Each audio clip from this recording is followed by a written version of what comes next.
En 96, donc le président a été élu.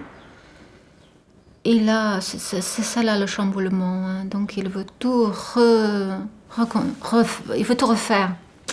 Il veut tout refaire, donc des audits, réorganisation, licenciement économique pour faire des économies. Et puis, fin de compte, on se rend compte que ça n'a pas tenu. Ensuite, ils ont réembauché un autre cadre qui était le responsable marketing et communication, que j'ai commencé à travailler pour lui. Donc, je travaillais pour le secrétaire général adjoint et j'ai commencé à travailler pour lui. Et là, cette période-là, ça s'est très bien passé.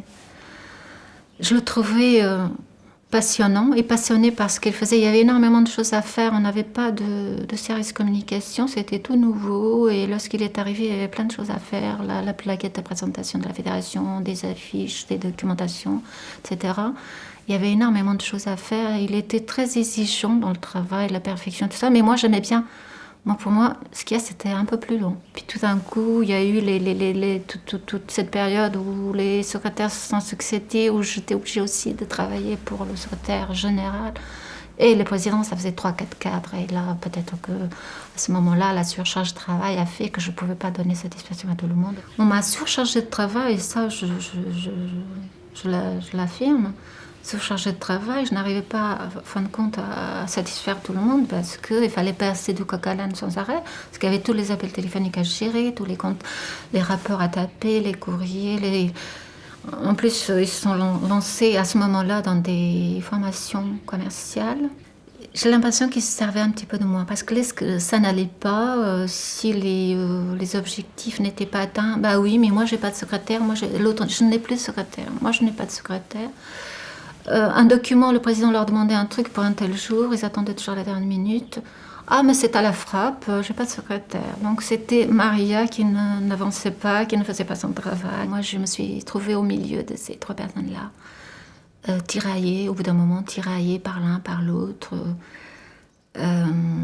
C'était moi d'abord, l'autre moi d'abord. Et c'était vraiment pas facile à vivre pour moi. On m'a demandé tout. J'étais polyvalente.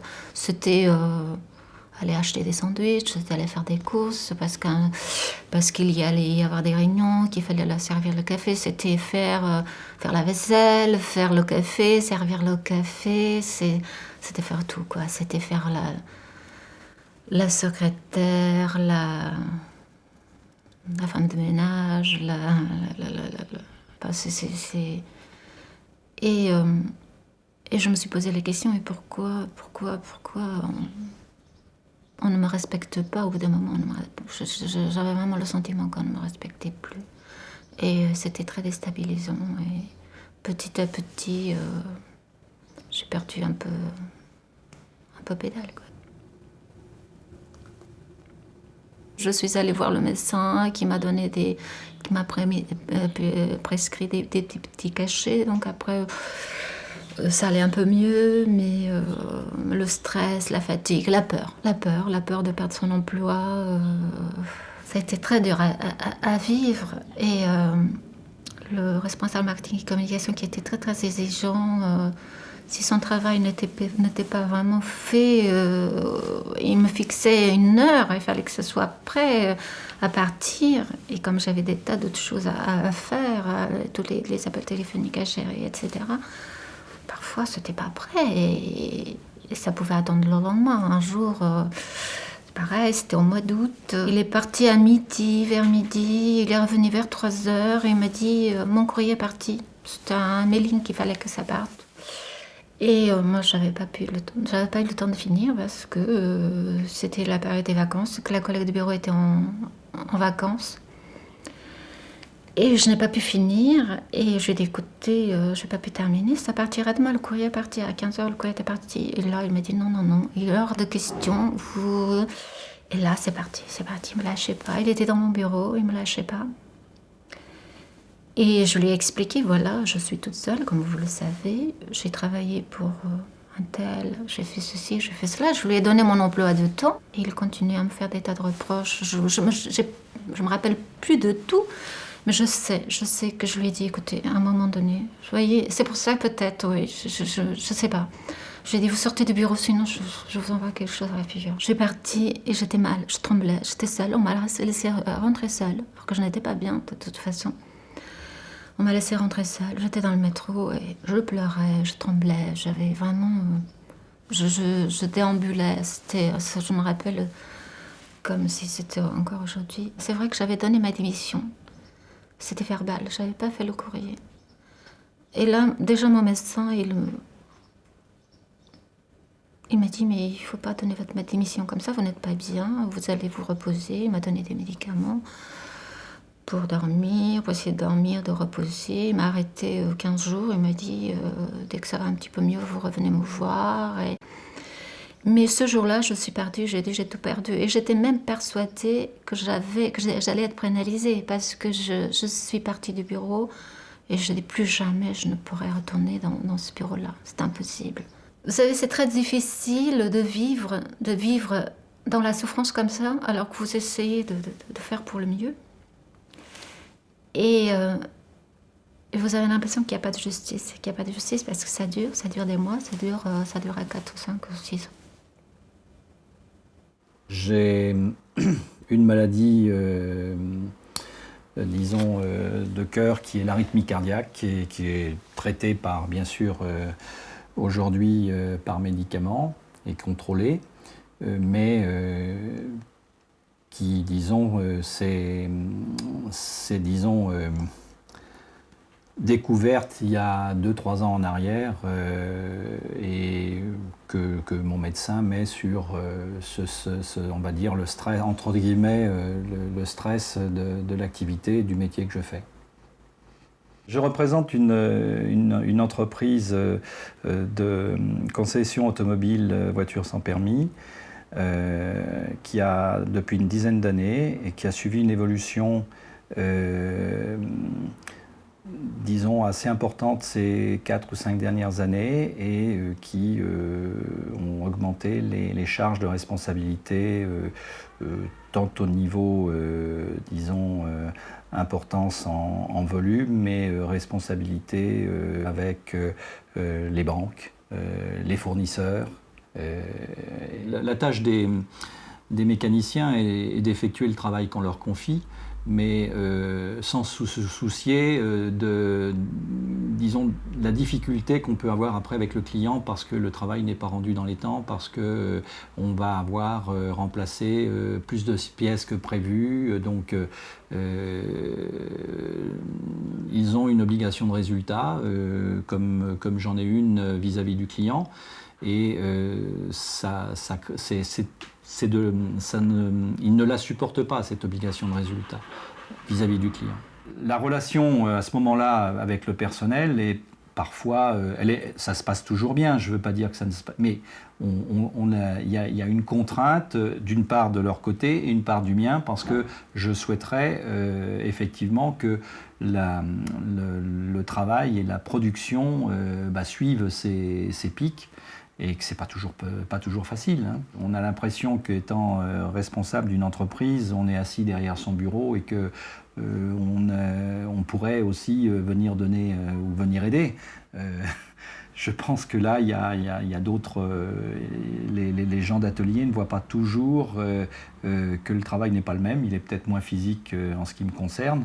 Mais par contre, si je vais les aider, c'est des tâches, disons, extrêmement importantes qui ne seront pas assurées, c'est des commandes qui ne seront pas passées, c'est, disons, de la comptabilité qui prendra du retard, c'est tout un tas de choses qui, après, viennent perturber et mettre en retard la partie administrative de l'entreprise. Dans l'activité de tous les jours, le téléphone est justement le gros problème parce que, alors, peut-être qu'il nous manque une secrétaire, mais bon, les problèmes de personnel sont pas faciles et les charges sont disons qu'on a fait aujourd'hui l'impasse sur cette personne supplémentaire qui ne réglerait pas tout, malheureusement. C'est aussi pour ça qu'on n'a pas choisi cette orientation.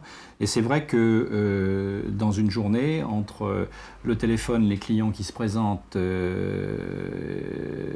bien, de 8h30 le matin jusqu'à 18h30, il est hors de question de faire un travail qui demande une attention continue, plus de 5-6 minutes. Donc là, c'est reporté sur au-delà de 20 heures et surtout le week-end, où les travaux de comptabilité, je dirais, même ne serait-ce que faire des courriers ou répondre à certains clients, ça se fait quand effectivement tout le monde est rentré chez soi, quoi, après 20 heures. C'est très difficile effectivement à certains moments de supporter les pressions, et notamment sur la trésorerie d'une entreprise quand il y a une récession. Quand l'activité progresse, les choses sont absorbées par l'entreprise d'une manière correcte. Quand l'activité est à l'inverse, c'est là où les marges de manœuvre sont très faibles. Concernant les points délicats qui peuvent être des traites qui vont se présenter ou un chèque qui est revenu impayé et qui va mettre le compte dans des situations qu'il faut régler très rapidement ou le lendemain matin, c'est vrai que je vais avoir du mal à m'endormir. Je mets en grande partie cette maladie sur ce problème d'activité, mais d'un autre côté, se dire que si je voulais, disons, assouplir un tout petit peu diminuer cette activité stressante, je ne sais pas si je l'accepterais facilement. Donc dans les deux interviews que nous venons de voir, on a un cas, celui de l'assistant de direction, qui est un cas du secteur tertiaire, et un cas donc d'un garage de voitures, concessionnaire à garage de voitures, qui est du secteur secondaire. Et on voit derrière les deux interviews que les déterminants du stress au travail et les mécanismes qui sont en jeu sont identiques. D'un côté, nous avons des questions de contexte de changement, de réorganisation du travail, d'intensification des contraintes et d'impossibilité petit à petit, progressive certes, de les gérer par absence de moyens et par absence de marge de manœuvre. Et de l'autre côté, nous avons exactement la même chose, des évolutions du chiffre d'affaires, des évolutions des effectifs probables, des évolutions des responsabilités, un contexte de changement, bref, d'évolution, avec une organisation de travail qui se modifie aussi, et avec des difficultés nouvelles, notamment les difficultés de trésorerie, puisqu'il insiste beaucoup là-dessus, qui, elles aussi, deviennent de plus en plus difficilement gérables, parce que les marges de manœuvre vis-à-vis des banques n'existent pas. Elle dit, je crois, à un moment, il fallait passer du coq à l'âne tous les jours. Donc probablement, derrière cette expression-là, des priorités pas très claires, des interruptions de tâches, des interférences de tâches, des tâches accomplies pour un directeur qui, avant même d'être finies, sont remplacées par des tâches à accomplir pour l'autre. Les urgences n'étant pas les mêmes, c'est à elle, en quelque sorte, d'établir les priorités, ce qui est une responsabilité énorme pour quelqu'un qui est un exécutant, malgré tout. Donc, elle a de l'autonomie, et quelqu'un qui a cette possibilité-là, gérer les priorités de ces trois responsables, est forcément autonome. Mais c'est une autonomie qui ne se traduit pas dans les moyens, qui ne se traduit pas dans les marges de manœuvre, et qui, au contraire, compte tenu du contexte et compte tenu de la charge de travail, du nombre de tâches qu'elle a à accomplir, devient un handicap. Elle n'a pas les moyens pour transformer cette autonomie en marge de manœuvre qui permettent de gérer les contraintes et atténuer son stress, et lui permettre, parce que ce n'est pas seulement l'atténuation du stress, lui permettre de maintenir sa performance à un niveau acceptable pour elle et pour les autres. Tandis que le gérant de cette entreprise donc de voitures, de cette société, lui, malgré la pression des banques, malgré le fait qu'il est à la merci de ces banques, malgré l'incompréhension de la réalité de son travail par ses salariés, il fait le choix, mais c'est lui qui le fait, de ne pas embaucher de secrétaire. Là, il a l'autonomie de décider s'il va se donner les moyens ou pas. L'assistant de direction n'a pas cette possibilité-là. Son autonomie est une autonomie du type « débrouillez-vous ». Sans les moyens, débrouillez-vous, égale situation ingérable par le salarié. Ce n'est pas le cas du gérant. Où là, c'est un choix. Donc, et cette pathologie cardiaque traitée de ce chef d'entreprise, attribuée au stress par son médecin et par lui-même, on le voit dans le film, ne suffit pas pour détruire, pour atténuer, pour gâcher le plaisir et l'accomplissement qu'il a au travail. Malgré les insomnies, malgré... pourquoi? Parce que les marges de manœuvre et les moyens dépendent de lui. C'est-à-dire qu'il a le contrôle. En tout cas, il a le sentiment d'avoir le contrôle. Tandis que de l'autre côté, l'assistante de direction, au moment où elle craque, eh bien, elle craque non pas parce que forcément la situation est infiniment plus stressante, mais parce qu'elle n'a plus le contrôle. Elle arrive à un stade où elle s'aperçoit qu'elle n'a plus les ressources pour gérer, qu'elle ne peut plus gérer. Elle ne voit pas quelle est la stratégie qui lui permettrait de s'en sortir. Elle ne voit pas sur quel collectif pourrait s'appuyer. Et donc, à ce moment-là, elle est seule au monde face au problème et sans marge de manœuvre pour le gérer. Je ne pense pas qu'un stage de gestion de stress pour cette assistante de direction lui permettrait de s'en sortir.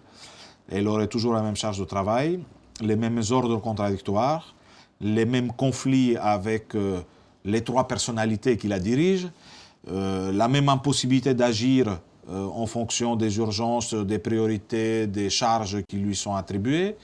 Je ne pense pas qu'en lui faisant un stage de yoga ou de méditation quelconque, elle arriverait mieux que cela. Si on avait pris la peine de regarder la réalité de son travail, la réalité de ses contraintes, la réalité des moyens qu'elle avait pour les gérer, eh bien, on aurait certainement pris des mesures qui toucheraient l'organisation, qui toucheraient ses compétences, sa formation, qui toucherait le collectif de travail et les possibilités de collaboration, qui auraient permis une autre issue que celle-là, à la fois du point de vue de cette assistante, sa santé, son emploi aussi, puisqu'il est en cause, et du côté de la performance de cette assistante qui serait maintenue. Du côté du chef d'entreprise, on a une pathologie qui est donc une décompensation du stress au travail.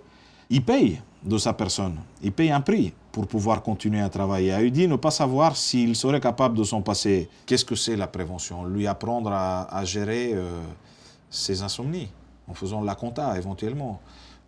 Lui apprendre quoi?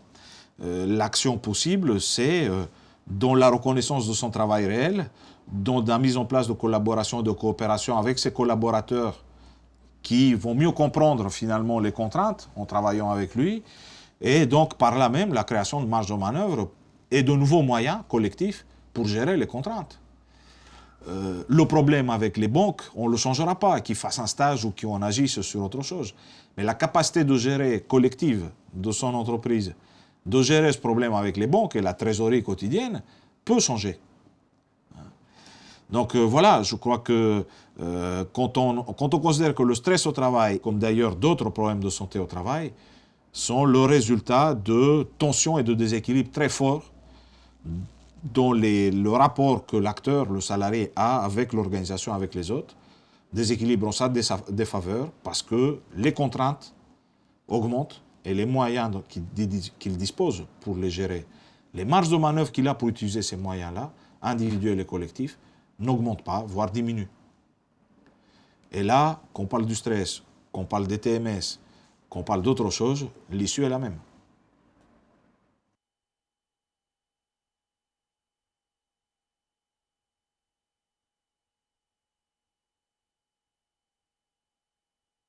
Ma condition de mutation, c'était de pratiquer à quelques licenciements, hein, donc dans le nouveau magasin, dans la nouvelle entreprise. Bon, c'était une des conditions pour être muté, hein, pour accéder au poste en tant que responsable. Hein. Donc j'étais quasiment contraint à accepter les conditions. De là, il y a eu, les problèmes ont commencé. Hein, c'est-à-dire que, en fait, j'ai eu énormément de mal à trouver des raisons valables, hein, pour les licenciements de ces personnes-là. J'ai pratiqué aucun licenciement. Et donc, ce sont les faits qui m'ont été reprochés immédiatement. Hein, ça s'est déroulé dans les 4 mois qui ont suivi ma mutation. Les licenciements ont été faits, hein, malgré moi. Et ces personnes, donc il y a eu 3 personnes donc, de licenciées sur un mois et demi. Et donc elles n'ont pas été remplacées. Donc moi, je contribuais donc à faire le travail de ces 3 personnes. Je m'intégrais à l'équipe. Le matin, je venais à 5h, 6h pour faire le travail de ces 3 personnes. J'avais sur mon dos, tout le temps, en permanence, mon responsable hiérarchique qui me suivait pas à pas quasiment, hein, qui faisait le tour de tous mes rayons pour voir s'il manquait des étiquettes, s'il manquait des produits, si mes gondoles étaient propres. Ça a duré 3-4 mois, cette situation. J'ai eu des problèmes d'estomac, j'ai fait un début d'ulcère. Je commençais à 5-6 heures le matin. Il m'arrivait donc de finir à 19h, 19h30. Et quand j'étais de permanence, c'était 22h. Hein. J'étais impliqué dans mon rayon. Je vivais que pour ça. Je peux le dire, hein, pendant 15 ans, j'ai pas vu mes enfants. J'ai pas vu passer le temps. Quoi. J'ai eu quelques rendez-vous avec la direction. Et ça s'est assez mal passé. On m'a fait comprendre que je devais donner ma lettre de démission. Je me souviens, lors d'un entretien, mon directeur s'est approché de moi en face à face, de très près, en me demandant, en me montrant la porte et en me demandant de vouloir quitter le magasin. Et donner rapidement une réponse pour un départ quasiment immédiat. C'est-à-dire que vraiment j'ai senti de la haine. Hein. Bon, ça s'est assez mal passé. J'ai été convoqué plusieurs fois. On m'a fait recomprendre qu'il fallait que je parte. Qu'il fallait absolument que je parte et que, en fait, c'était moi la brebis galeuse du secteur. J'ai été donc mis dehors 3 fois du magasin, sorti par la sécurité, pour rien. En fait, c'était simplement... ils avaient remis en place donc le processus de harcèlement, c'est-à-dire qu'ils vérifiaient derrière moi tout ce que je pouvais faire, les étiquettes, les produits, les tablettes. Dès qu'il manquait quelque chose, j'étais convoqué. Et donc je me suis rebellé, je me suis un peu défendu. Et là, à ce moment-là, ils ont commencé à me sortir du magasin. Pendant ce temps-là, j'ai été mis de côté et toutes les responsabilités de mes 2 rayons ont été attribuées à mon adjoint. J'avais aucune maîtrise de l'équipe, des marchandises, de rien, mais je devais sortir le chiffre d'affaires,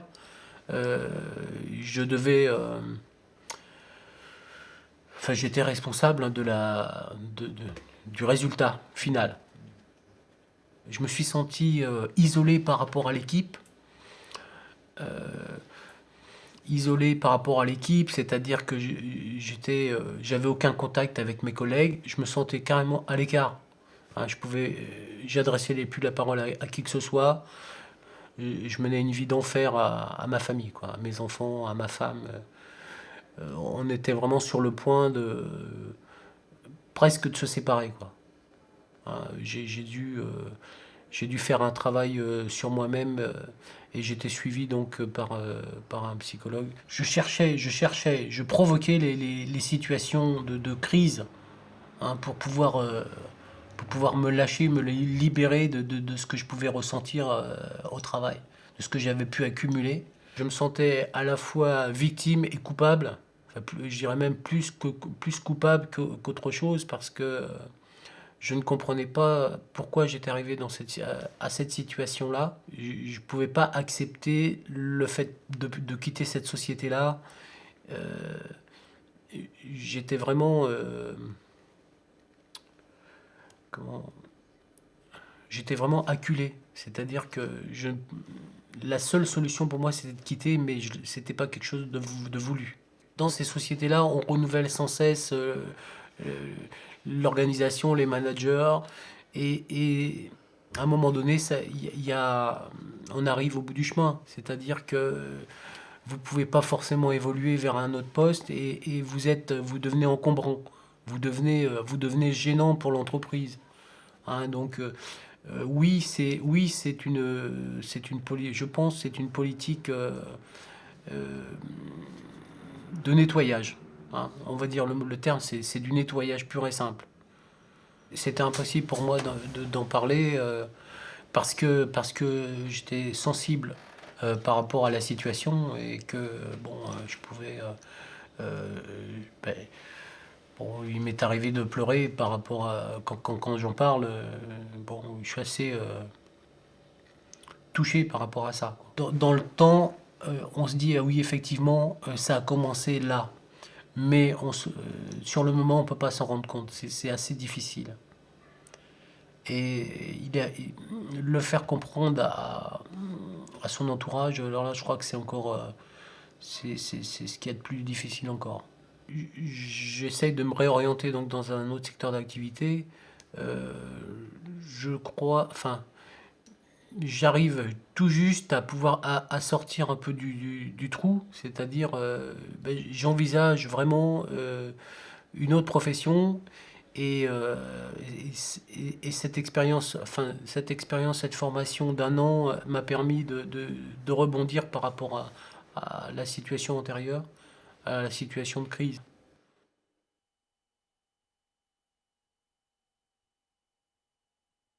Ma condition de mutation, c'était de pratiquer à quelques licenciements, hein, donc dans le nouveau magasin, dans la nouvelle entreprise.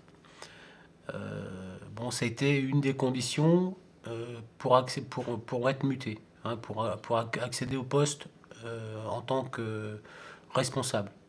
Hein. Donc j'étais quasiment contraint à accepter les conditions. De là, il y a eu, les problèmes ont commencé. Hein. C'est-à-dire que, en fait, j'ai eu énormément de mal à trouver des raisons valables, hein, pour les licenciements de ces personnes-là. J'ai pratiqué aucun licenciement. Et donc, ce sont les faits qui m'ont été reprochés immédiatement. Hein, ça s'est déroulé dans les 4 mois qui ont suivi ma mutation. Les licenciements ont été faits, hein, malgré moi. Et ces personnes, donc il y a eu 3 personnes donc, de licenciées sur un mois et demi. Et donc elles n'ont pas été remplacées. Donc moi, ben, je contribuais donc à faire le travail de ces 3 personnes. Je m'intégrais à l'équipe. Le matin, je venais à 5h, 6h pour faire le travail de ces 3 personnes. J'étais impliqué dans mon rayon. Je vivais que pour ça. Hein, je peux le dire, hein, pendant 15 ans, j'ai pas vu mes enfants, j'ai pas vu passer le temps. Quoi. Je commençais à 5-6 heures le matin. Il m'arrivait donc de finir à 19h, 19h30. Et quand j'étais de permanence, c'était 22h. Hein. J'avais sur mon dos, tout le temps, en permanence, mon responsable hiérarchique qui me suivait pas à pas quasiment. Hein, qui faisait le tour de tous mes rayons pour voir s'il manquait des étiquettes, s'il manquait des produits, si mes gondoles étaient propres, enfin bon, ça a duré 3-4 mois, cette situation. J'ai eu des problèmes d'estomac, j'ai fait un début d'ulcère. J'ai eu quelques rendez-vous avec la direction. Et ça s'est assez mal passé. On m'a fait comprendre que je devais donner ma lettre de démission. Je me souviens, lors d'un entretien, mon directeur s'est approché de moi en face à face, de très près, en me demandant, en me montrant la porte et en me demandant de vouloir quitter le magasin et donner rapidement une réponse pour un départ quasiment immédiat. C'est-à-dire que vraiment j'ai senti de la haine, hein. Bon, ça s'est assez mal passé. J'ai été convoqué plusieurs fois. On m'a fait recomprendre qu'il fallait que je parte, qu'il fallait absolument que je parte et que, en fait, c'était moi la brebis galeuse du secteur. J'ai été donc mis dehors 3 fois du magasin, hein, sorti par la sécurité, pour rien. En fait, c'était simplement... ils avaient remis en place donc le processus de harcèlement, c'est-à-dire qu'ils vérifiaient derrière moi tout ce que je pouvais faire, les étiquettes, les produits, les tablettes. Dès qu'il manquait quelque chose, j'étais convoqué. Et donc je me suis rebellé, je me suis un peu défendu. Et là, à ce moment-là, ils ont commencé à me sortir du magasin. Pendant ce temps-là, j'ai été mis de côté et toutes les responsabilités de mes 2 rayons ont été attribuées à mon adjoint. J'avais aucune maîtrise de l'équipe, des marchandises, de rien, mais je devais sortir le chiffre d'affaires, j'étais responsable du résultat final. Je me suis senti isolé par rapport à l'équipe. C'est-à-dire que j'avais aucun contact avec mes collègues. Je me sentais carrément à l'écart. Je pense qu'en regardant cet homme parler, très touchant, hein, très enfoncé dans une douleur, il ne faudrait pas imaginer que c'est un cas particulier. Ces harcèlements dits stratégiques, très institutionnalisés dans des entreprises sont beaucoup plus fréquents qu'on ne le croit. Et cet homme décrit avec une particulière acuité finalement tout le processus de mise en place d'une adhésion aux valeurs de l'entreprise sous forme un peu idéologique, hein, finalement, d'adhésion au fond à un hyper-investissement du travail. Il le dit, il y passait toute sa vie, il y a presque perdu sa vie. Et on voit très bien comment à un moment donné, on en arrive à lui demander un cran plus loin, de passer non plus au rôle de commercial ou de cadre d'un rayon, mais véritablement au rôle de fossoyeur, de killer, c'est-à-dire d'accepter un cran plus loin sous forme de promotion, c'est présenté comme tel, d'être là en tant que travailleur pour en licencier d'autres. Tous ces comportements sont de véritables techniques. Ce ne sont pas des comportements improvisés, hein. Il ne s'agit pas là de rencontres avec quelques personnes dites perverses ou cruelles. Dans certaines entreprises, on utilise la technique de l'interrogatoire policier. C'est un peu ce qu'il a décrit à un certain moment avec ce style de rapproché physique dont il dit que le contenu était de la haine, et qui est en fait une technique très construite où on enseigne à certains cadres ou à certains managers à faire peur, hein, aux salariés, généralement la porte ouverte sur le reste du service, pour qu'il y ait à la fois l'humiliation de celui qui est interrogé, mais pour que tout le monde en bénéficie et ressente de la peur. C'est vrai qu'on voit circuler la consultation Souffrance et Travail, par exemple, des guides de management qui parlent d'utiliser la peur pour induire le changement dans une entreprise, et que cette peur, elle doit être déclenchée par le fait de fracasser les équipes, de les délocaliser, beaucoup fusionner, beaucoup démembrer encore une fois des collectifs de travail pour que les gens soient seuls, qu'ils n'aient jamais le temps de construire une coopération dans une équipe. Il y a très peu de gens qui ont la force de tenir en face de telles techniques. On veut tous construire son identité au travail, s'épanouir, faire sa place dans une équipe, être reconnu par les autres. C'est absolument fondamentalement constitutif de notre identité. Et pour ça, on est souvent prêt à payer le prix fort. Je menais une vie d'enfer à ma famille, quoi, à mes enfants, à ma femme. On était vraiment sur le point presque de se séparer, quoi. Hein. J'ai dû faire un travail sur moi-même et j'étais suivi donc par un psychologue. Je provoquais les situations de crise, hein, pour pouvoir me lâcher, me libérer de ce que je pouvais ressentir au travail. C'était impossible pour moi d'en parler parce que j'étais sensible par rapport à la situation et que je pouvais... ben, il m'est arrivé de pleurer par rapport à... Quand j'en parle, je suis assez touché par rapport à ça. Au fond, la modification psychique qu'induit le fait d'intérioriser cette idéologie d'entreprise, on ne la laisse pas dans le vestiaire de son lieu de travail en quittant le travail. On l'emporte avec soi dans sa vie privée, en famille, avec sa femme et ses enfants. Et on en arrive, comme il le dit très bien, à défaut d'être encore le petit chef dans le travail, à faire le petit chef chez soi, pratiquement, probablement, à utiliser les mêmes comportements, les mêmes attitudes, le même ton verbal élevé et menaçant. Alors, à la fois dans une réduplication de ce qu'on a intériorisé, mais aussi parce que les couleuvres qu'on avale au travail dans la journée, il faut bien que quelqu'un d'autre les digère, et malheureusement, c'est souvent la femme et les enfants qui en pâtissent. L'entretien avec ce genre de salarié, le premier entretien, toujours un entretien extrêmement lourd de conséquences, parce qu'il faut arriver à le faire décoller son histoire personnelle, sa culpabilité première, de quelque chose qui relève véritablement de choix organisationnels. Et il faut les lui faire apparaître. Il faut lui montrer qu'il a été l'objet et le sujet aussi de véritables techniques de management, en l'occurrence de techniques de harcèlement, mais qui sont au fond des techniques de management incluses parmi tant d'autres. Une fois qu'il a compris qu'il a été l'objet et le sujet d'un véritable système très édifié, très, très structuré, et qu'il n'est pas responsable de ce système, il faut véritablement cicatriser la plaie éthique, ce à quoi il a dû collaborer, ce qu'il a été obligé de faire.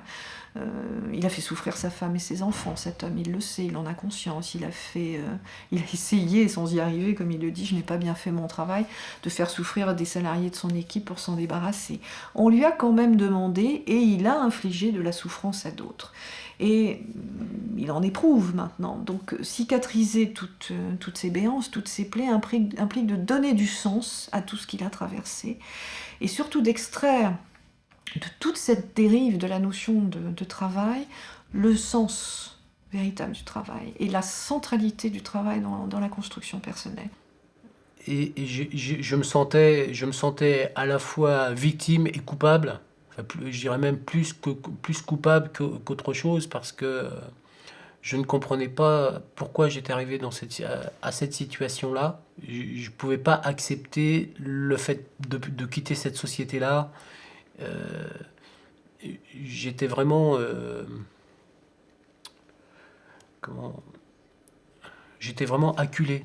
Dans ces sociétés-là, on renouvelle sans cesse l'organisation, les managers, et à un moment donné, on arrive au bout du chemin. C'est-à-dire que vous ne pouvez pas forcément évoluer vers un autre poste, et vous devenez encombrant.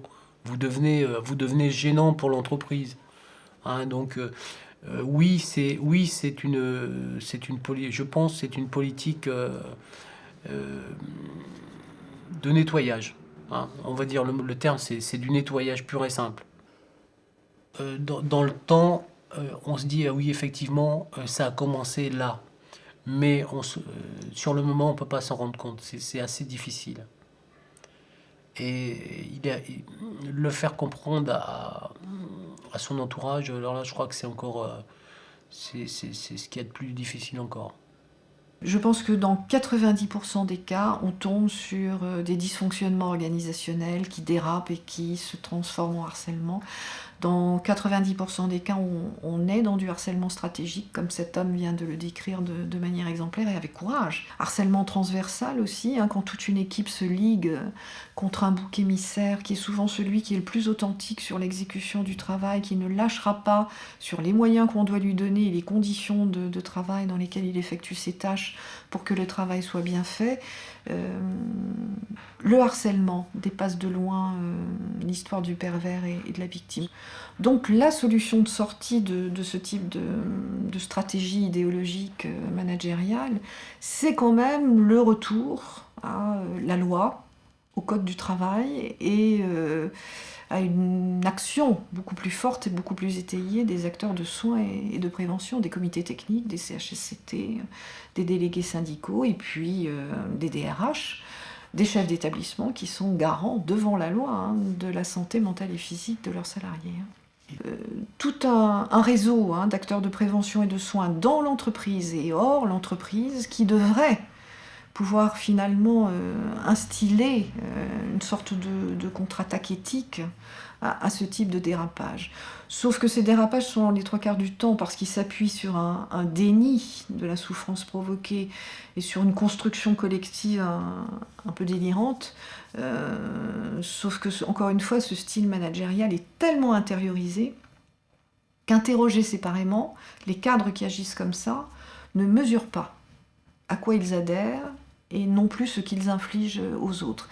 Et probablement le cœur du problème est là. J'envisage vraiment une autre profession et cette expérience, cette formation d'1 an m'a permis de rebondir par rapport à la situation antérieure, à la situation de crise.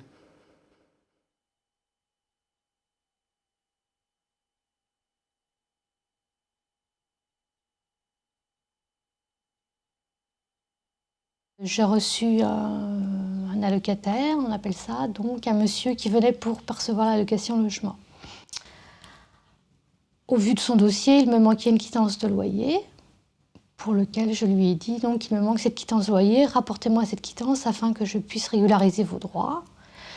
Ce monsieur, bon, apparemment me dit oui, pas de problème, je vous la rapporte dans l'après-midi. Dans l'après-midi, il revient donc avec une quittance de loyer qui n'était pas la bonne, bien sûr. Alors j'ai beau lui expliquer que celle-ci n'était pas valable, qu'au niveau de notre service comptabilité, ça ne passerait pas. Donc là, le ton a commencé à monter en disant que je ne voulais rien comprendre, que ce soit une quittance ou l'autre, que ce soit pareil. Enfin, j'ai essayé au maximum de le calmer, de lui faire comprendre. Et là, il a commencé à déchirer ses papiers, de m'insulter. Donc ma collègue était intervenue en lui disant qu'il fallait qu'il se calme, sinon qu'on allait appeler le commissariat, quoi. Et donc il a voulu partir et au moment où il est revenu, et il m'a balancé l'ordinateur sur moi. Cette personne qui m'a agressée, donc déjà était un petit peu sous l'effet de l'alcool. Et de plus, elle avait des impayés de loyer. Donc du fait de ces impayés de loyer, elle ne pouvait pas me fournir cette quittance de loyer, mais il ne voulait pas me le dire en fin de compte. Je pense que ça devait être une honte d'avoir des impayés de loyer, et pour lui, comme il ne trouvait pas de solution, il a pris ce prétexte pour défouler sa colère. Lorsqu'il y a des agressions comme ça, pour nous, c'est un échec, puisqu'on n'a pas su faire comprendre justement à ces personnes-là que nous étions pas là pour les enfoncer, comme ils disent. Au contraire, mais là, pour les aider, on se sent impuissant, parce qu'on ne sait plus quoi faire. On ne sait pas gérer la violence, quoi. Donc, notre employeur nous avait donné une journée pour nous remettre, mais c'est au moment où j'ai voulu reprendre ma voiture pour revenir travailler. Là, j'avais une appréhension.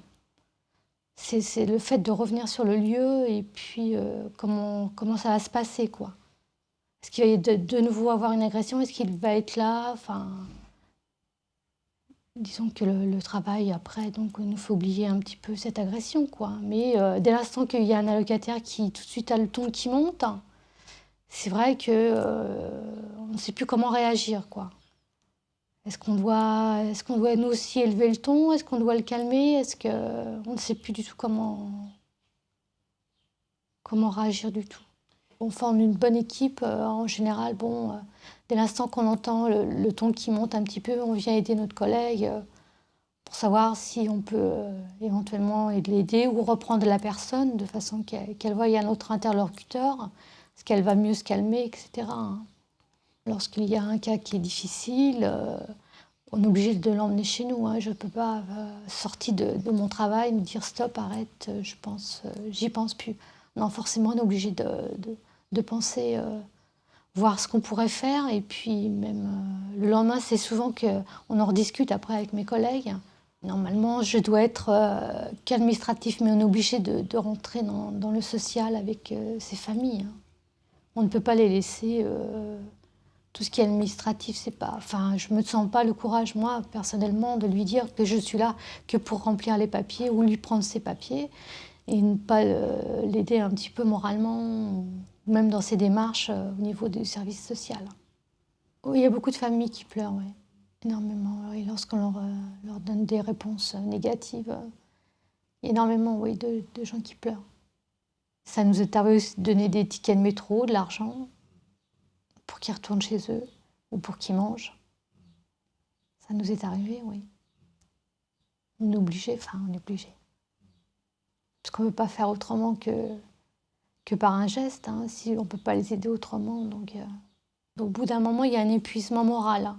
D'écouter toutes les misères, en fin de compte, tous les malheurs des gens, c'est un épuisement moral, hein, pas physique. hein. Et au bout d'un moment, une personne, même si elle est moins sensible, au bout d'un moment, elle est obligée de craquer. hein. Disons qu'elle ne peut pas accepter, toujours prendre et se forger un mur. C'est pas une carapace, c'est pas...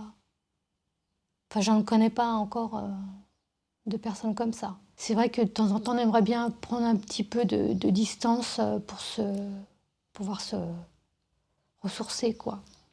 Et c'est ça qui nous manque un petit peu, parce que là, on reçoit quand même 5 jours d'affilée tout le temps. On n'a pas du tout de repos entre-temps. Ma hiérarchie est très, très liée aux statistiques, pas la façon... Enfin, disons qu'il y a la qualité aussi, mais ils sont plus liés aux statistiques parce qu'ils ont toujours des chiffres à rendre à la CANS. Et donc, ils y tiennent plus aux chiffres qu'à la qualité de recevoir. Ils estiment que du fait qu'il y a des gens qui attendent derrière, il vaut mieux privilégier recevoir tous les gens, même mal, mais il vaut mieux recevoir tous les gens plutôt que de les faire attendre. On n'a pas l'impression d'être écouté. Puisque tout ce qu'on leur dit, en fin de compte, ça n'aboutit à rien. Il n'y a pas d'amélioration, ne serait-ce que là, on a demandé des travaux. Et je vous dis, on a demandé une réunion à la directrice, elle a dit si je vous dis rien, c'est que tout va bien. S'il y aurait quelque chose de mal, je vous le dirais. Non, c'est pas ça qu'il faut. On lui a fait comprendre que non, nous aussi, on aimerait bien aussi avoir des remerciements ou une compréhension, enfin quelque chose du travail que l'on a fait. Et à force, on a même alors rien leur dire, quoi. Mon collègue me dit, mais dis rien, ne dis rien. On travaille pour nous, point final. On est presque à leur cacher ce que l'on fait, quoi.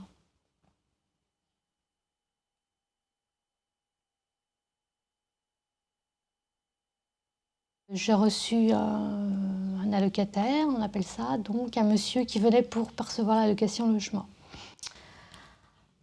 Au vu de son dossier, il me manquait une quittance de loyer, pour lequel je lui ai dit, donc il me manque cette quittance de loyer, rapportez-moi cette quittance afin que je puisse régulariser vos droits. Ce monsieur, bon, apparemment me dit oui, pas de problème, je vous la rapporte dans l'après-midi. Dans l'après-midi, il revient donc avec une quittance de loyer qui n'était pas la bonne, bien sûr. Alors j'ai beau lui expliquer que celle-ci n'était pas valable, qu'au niveau de notre service comptabilité, ça ne passerait pas. Donc là, le ton a commencé à monter en disant que je ne voulais rien comprendre, que ce soit une quittance ou l'autre, que ce soit pareil. Enfin, j'ai essayé au maximum de le calmer, de lui faire comprendre. Et là, il a commencé à déchirer ses papiers, de m'insulter.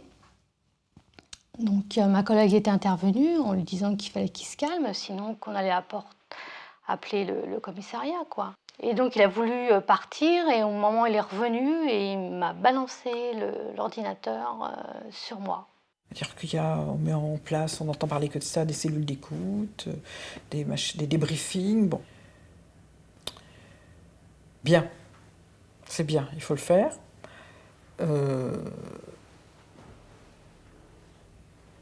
Mais seulement, ça n'est que traiter la partie superficielle du problème.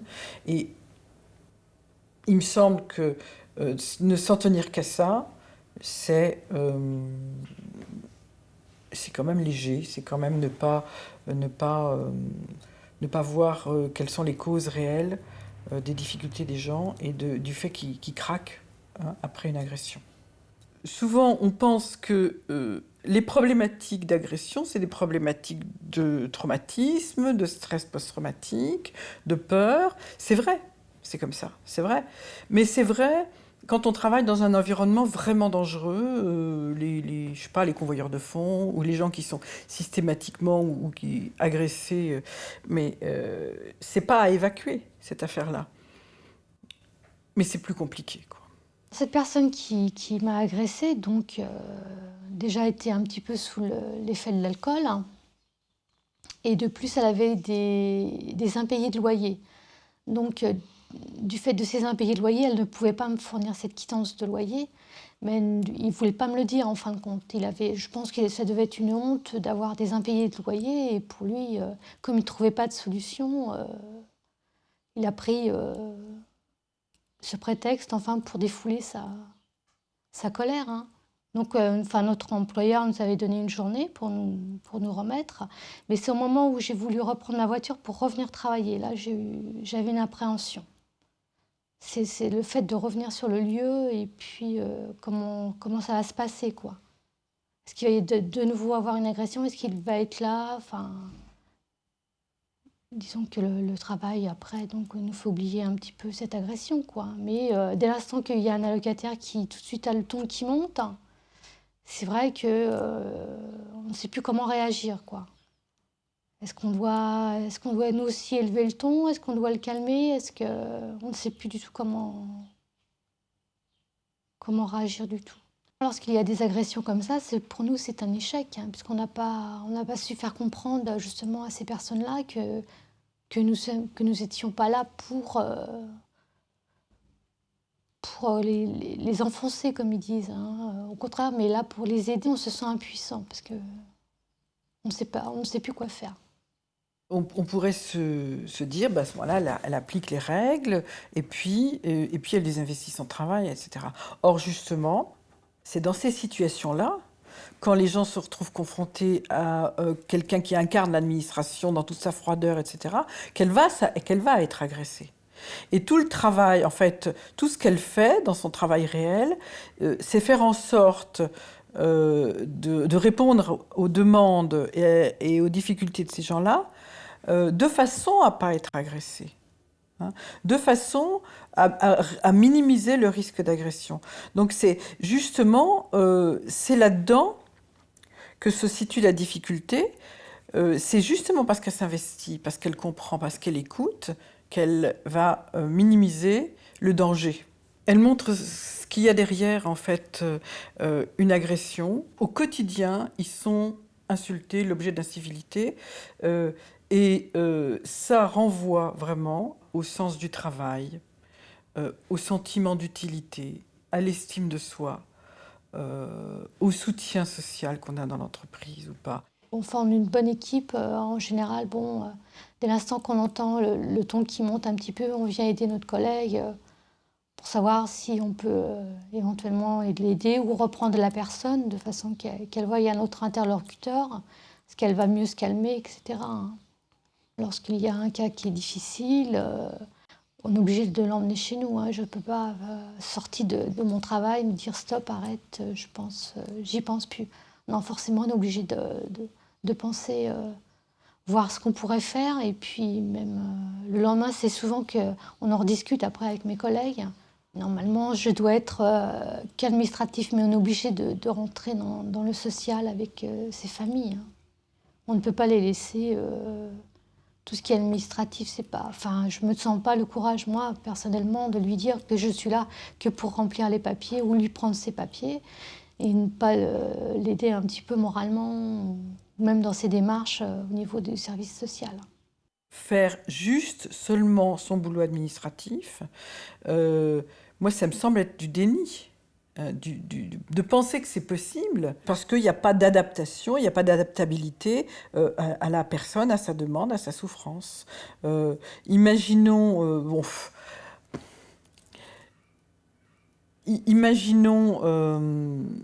des réponses stéréotypées. Quelqu'un qui vient en pleurs, elle le dit, et une réponse stéréotypée. C'est forcément dans la relation, ça va être explosif, ça.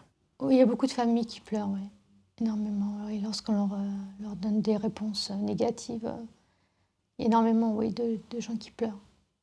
Ça nous est arrivé aussi de donner des tickets de métro, de l'argent, pour qu'ils retournent chez eux ou pour qu'ils mangent. Ça nous est arrivé, oui. On est obligé. Parce qu'on ne peut pas faire autrement que par un geste, hein, si on ne peut pas les aider autrement. Donc, au bout d'un moment, il y a un épuisement moral. Hein.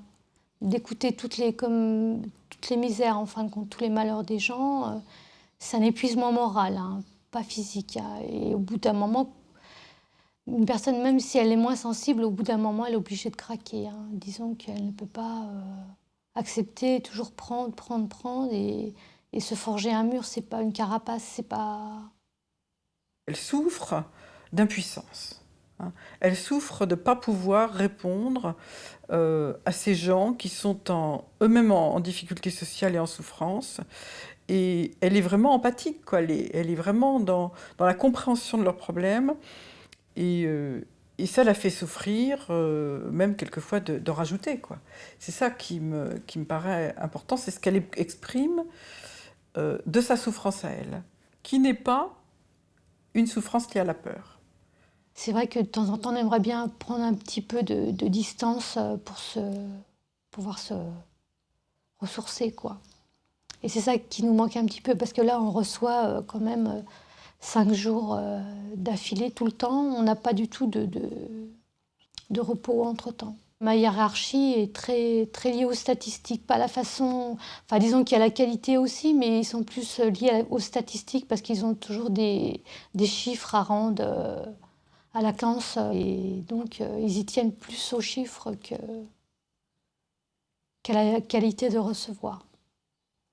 Ils estiment que du fait qu'il y a des gens qui attendent derrière, il vaut mieux privilégier recevoir tous les gens, même mal, mais il vaut mieux recevoir tous les gens plutôt que de les faire attendre. Elle ne peut pas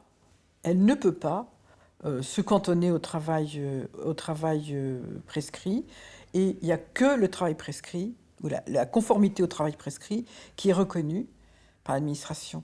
Donc je pense que c'est là une des difficultés majeures. La question, c'est comment on reconnaît le travail réel. Pour elle, le sens, c'est d'aider les gens, c'est d'apporter un service. Et ça, pour elle, c'est forcément plus gratifiant. C'est là qu'elle va trouver à être reconnue, elle va trouver une utilité, elle va trouver à nourrir l'estime de soi, etc. Elle ne pourrait pas tenir au travail sans ça. Non seulement on la reconnaît pas, mais on disqualifie cet aspect-là. Hein. On disqualifie cet aspect-là en disant, bon, comme les choses qu'on entend souvent, vous n'êtes pas une assistante sociale, etc. Sa souffrance, hein, c'est ça qui n'est pas reconnu. Heureusement, on voit bien qu'elle tient grâce au soutien de ses collègues, grâce quand même à son environnement de travail. Ça, pour elle, c'est favorable. Mais je connais des situations où il n'y a même plus ça, où les gens sont tout seuls et ils n'ont plus rien. Et là, c'est pas tenable, ils ne peuvent plus tenir. On n'a pas l'impression d'être écoutés. Puisque tout ce qu'on leur dit, en fin de compte, ça n'aboutit à rien. Il n'y a pas d'amélioration, ne serait-ce que là, on a demandé des travaux. Et je vous dis, on a demandé une réunion à la directrice, elle a dit, si je vous dis rien, c'est que tout va bien. S'il y aurait quelque chose de mal, je vous le dirais. Non, c'est pas ça qu'il faut... On lui a fait comprendre que non, nous aussi, on aimerait bien aussi avoir des des remerciements ou une compréhension, enfin quelque chose du travail que l'on a fait. Et à force, on aime même alors rien leur dire, quoi. Mon collègue me dit, mais dis rien, ne dis rien. On travaille pour nous, point final. On est presque à leur cacher ce que l'on fait, quoi. Alors, ce qu'elle dit à la fin, à savoir que finalement on cache tout, on ne dit plus rien, c'est pour moi quelque chose que je constate de façon de plus en plus fréquente. Il y a des entreprises où non seulement l'encadrement ne sait pas ce qui se passe dans la réalité du travail, mais où en plus les gens qui travaillent vont produire des signes de prescrit qui vont faire écran, hein, et qui vont épaissir finalement l'écran de fumée qui existe entre les deux. Donc c'est pas seulement caché, ça va devenir complètement clandestin. Du côté de la hiérarchie, on se pose aucune question. Enfin, je veux dire, tout va bien, hein. Et puis, de l'autre côté, ça se passe pas du tout comme on croit. Et puis un jour, il y a quelque chose d'explosif qui se produit. Quelque chose d'explosif qu'on n'avait pas vu arriver, parce qu'on ne pouvait pas le voir arriver, puisqu'on n'avait aucun signe avant-coureur. Tous les modes de communication, de remontée d'informations sur ce qui se passait dans la réalité étaient coupés, hein, déconnectés. Et puis voilà, un jour, ça explose. J'essaierai quand même de travailler à refaire du lien, à recréer de la parole, hein, entre l'encadrement et ces personnes-là. Parce que je pense qu'ensemble, même si on ne refait pas le monde, ils peuvent arriver à trouver des solutions quand même, hein. Mais si, par exemple, Madame Omoussad, devant cette difficulté-là, avait eu la possibilité d'appeler quelqu'un qui a un pouvoir de décision et qui puisse dire, bon, bah là, vous voyez, peut-être que ça ne serait pas arrivé, ça ne serait pas arrivé là. Donc, si je devais, moi, aujourd'hui, dire quelque chose comme ça, à partir de 10 minutes de film, sur ce que j'ai vu de cette situation-là, moi, je dirais, parlez-vous. Parlez-vous de vos logiques et de vos difficultés, mais bon, et écoutez-vous. L'autre question, c'est aussi de savoir s'il n'y a pas justement un travail à faire avec ces personnes qui sont au front, là, pour qu'elles se disent, ben,